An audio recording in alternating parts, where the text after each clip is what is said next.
Hello everyone, কি খবৰ তোমালোকৰ? আমি পঢ়ি আছিলোঁ থাৰ্মেল ষ্ট্ৰেছ। তো thermal stress in a bar when there is a gap. আগতেতো গ্যাপ নাছিলে হয়নে?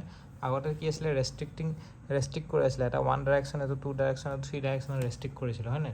কিন্তু যদি এটা ডাইৰেকশ্যনতে ৰেষ্ট্ৰিকশ্যন থাকিব কিন্তু মাজতে গ্যাপ থাকিব, তেনেকুৱা ধৰণৰ চিটুৱেশ্যনত কি কৰিম? যেনেকৈ এইটো গেপ আছে এইখন জেগা হয়নে?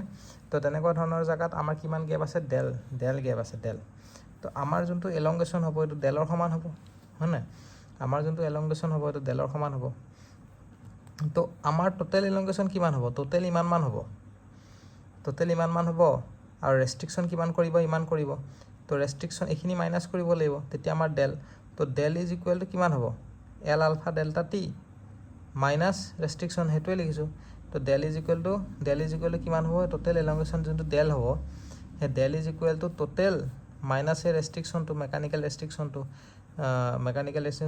ৰেষ্ট্ৰিকশ্যনটো কি হ'ব?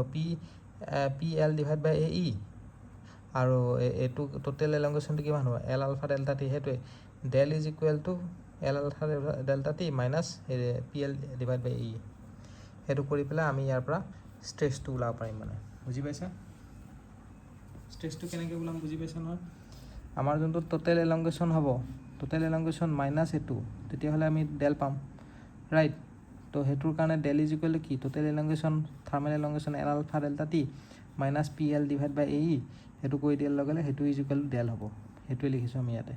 তো তাৰ পৰা আমি ষ্ট্ৰেছটো ওলাইছোঁ, সেইটোৱে। শ্বৰ্টকাটটো জানিব নালাগে, মেইন লজিকেলটো জানিব লাগে।